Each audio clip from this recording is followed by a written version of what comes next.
जाए। सुनाई पड़ रहा सबको? चित्त को श्री कृष्ण के चरणों में लगाया जाए।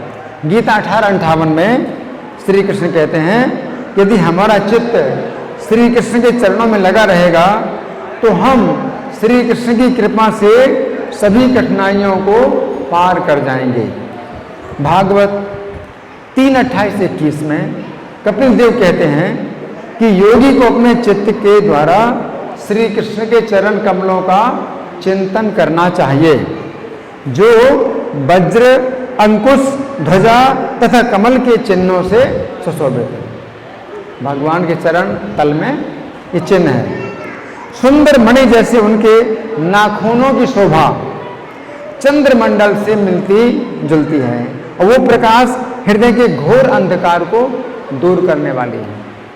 उक्त श्लोक के तात्पर्य में श्रील प्रभुपाद लिखते हैं कि यदि योगी भगवान के चरण तल पर अपना चित्त लगाता है तो वह संसार के अज्ञान अंधकार से मुक्त हो सकता है।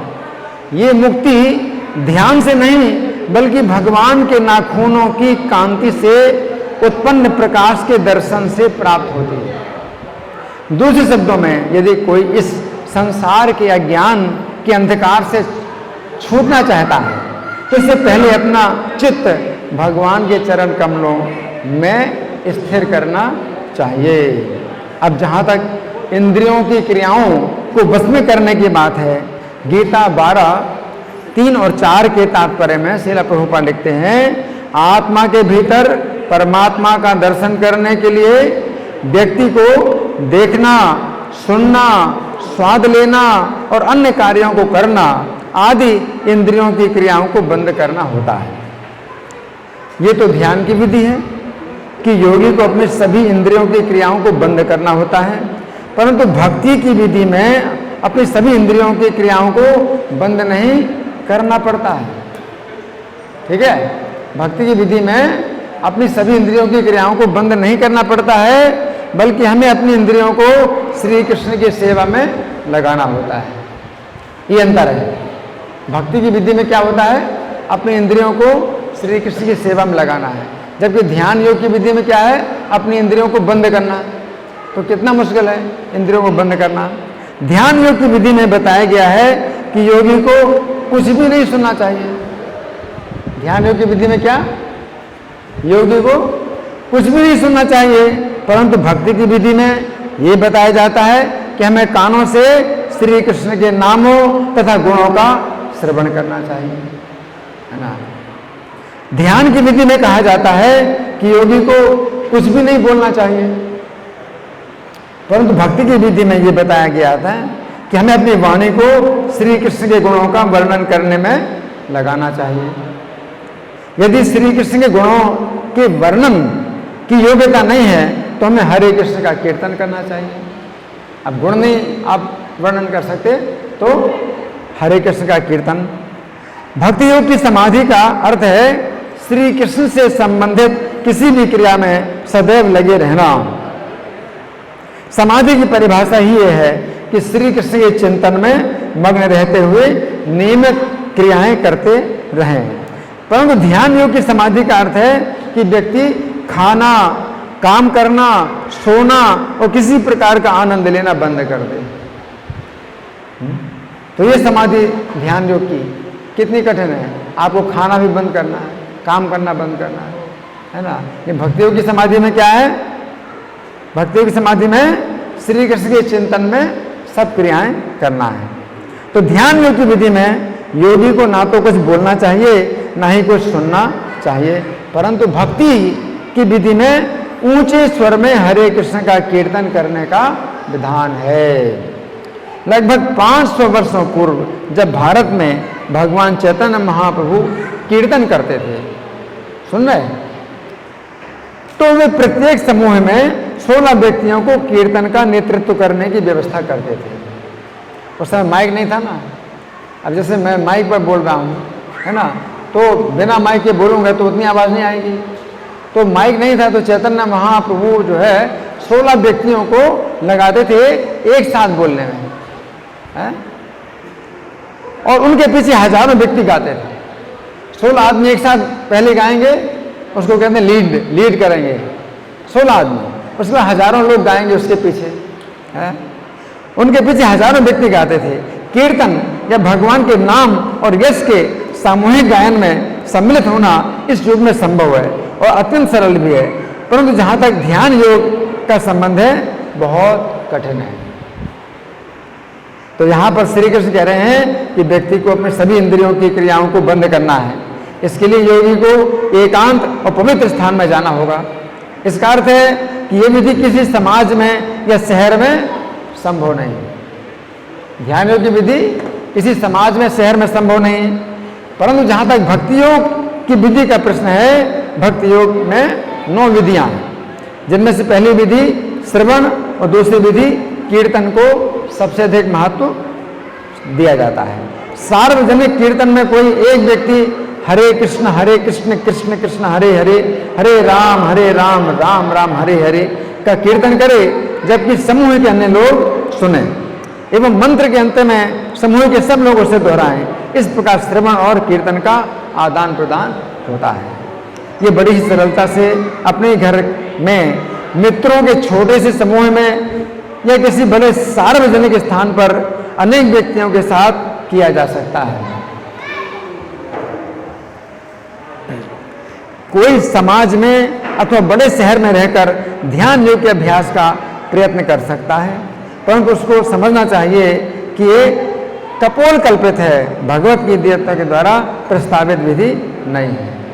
शहर में योग समितियां बनी है ना, तो योग समितियों में जो है लोग जाते हैं और लोग ध्यान सिखाते हैं कि ऐसे ध्यान करो वैसे ध्यान करो, लेकिन ये सब गलत है। ध्यान की विधि में बिल्कुल एकांत में जाना है और एकांत में भी बिल्कुल अकेले रहना है, ध्यान योग की विधि। और भक्ति योग की विधि में जितने अधिक से अधिक लोग साथ में रहें उतनी अच्छा है भक्ति योग की विधि में।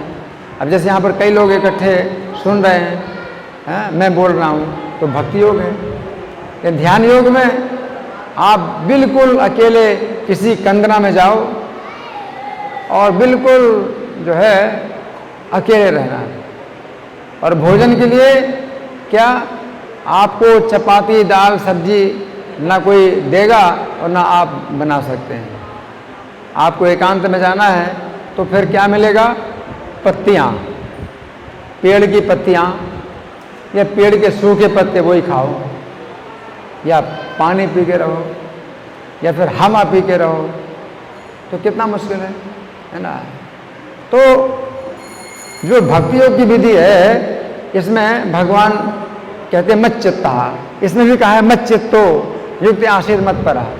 तो ध्यान योग की विधि में भी आप बिल्कुल एकांत में रहें, बैठेंगे और फिर क्या बनेंगे? मत चित्ता, यानी कृष्ण में चित्त को लगाना।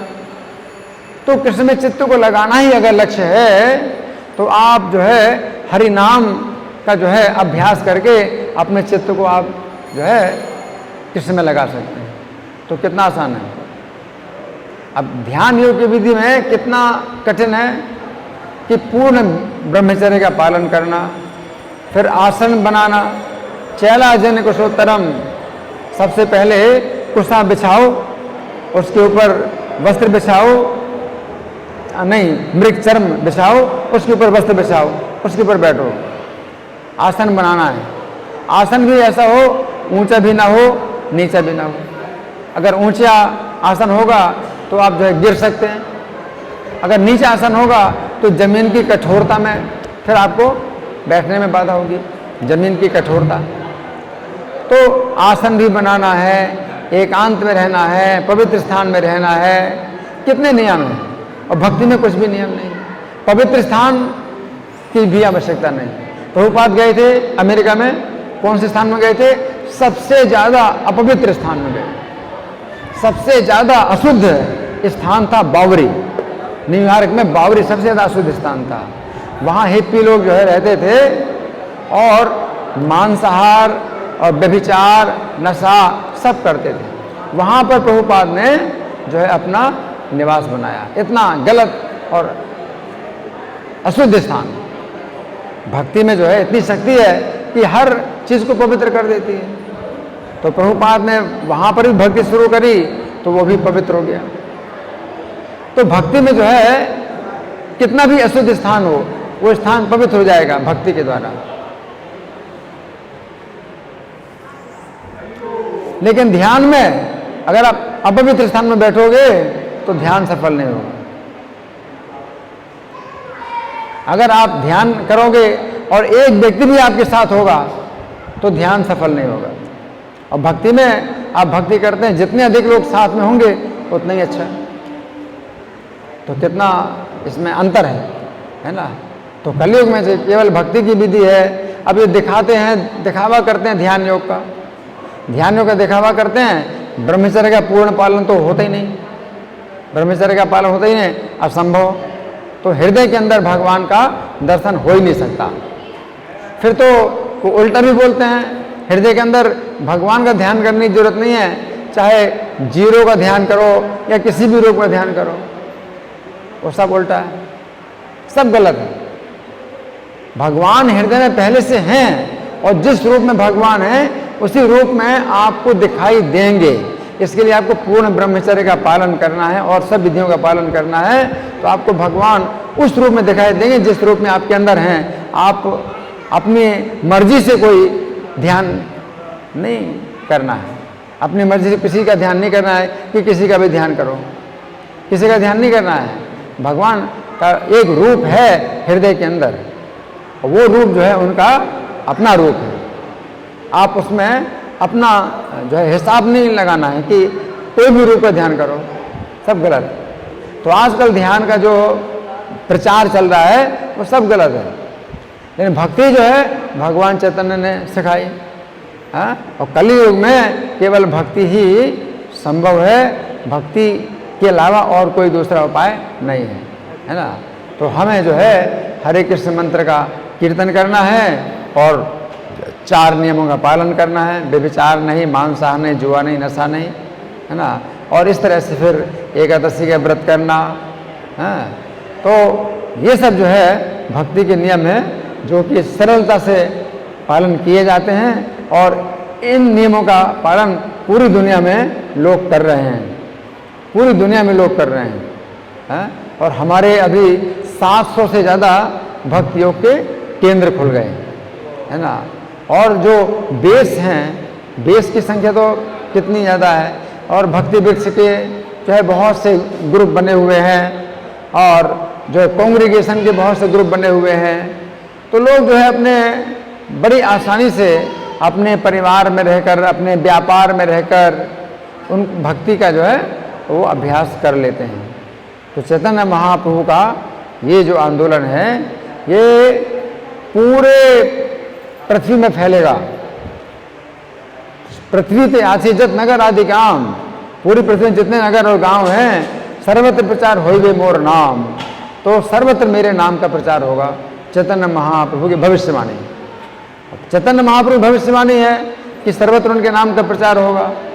तो आप उसमें थोड़ा भी प्रयास करेंगे तो ज़्यादा सफलता मिलेगी, क्योंकि भगवान चैतन्य की स्वयं अगर इच्छा है तो उसमें अगर आप कार्य करोगे तो जितना काम करोगे उससे ज़्यादा सफलता मिलेगी, है ना। तो सही दिशा में आप कार्य करिए। जारे देखा तारे कहो कृष्ण उपदेश, जिसको देखो उसका उपदेश करो, हरि नाम को उपदेश करो, है ना। तो प्रभुपाद रसिया में गए, रसिया में गए तो एक जो है युवक को उन्होंने अपना शिष्य बनाया, एक युवक को शिष्य बनाया और उस युवक ने जो है फिर पूरी रसिया में प्रचार कर दिया और कितने लोग अब भक्त बन गए। पूरी रसिया में जो है अब भक्ति बहुत फैल रही है ना। तो सोचिए कि भारत के बाहर भी जो है मतलब कितना अधिक भक्ति का प्रचार हो रहा है ना। तो अभी आपका जो है बहुत बड़ा अवसर है कि भगवान को आप प्रसन्न कर सकते हैं केवल इसी के द्वारा कि आप हरे कृष्ण का जाप करो, आप माला पर हरे कृष्ण मंत्र का जाप करो, दूसरों को शिक्षा दो, दूसरों को भी सिखाओ कि कैसे माला पर जप करना है। धन्यवाद। ग्रंथराज श्रीमद् भगवद गीता की जय, शिला प्रभुपाद की जय, राधा पार्षार्थी ललिता विशाखा गौर निताई, सीताराम लक्ष्मण हनुमान की जय हो।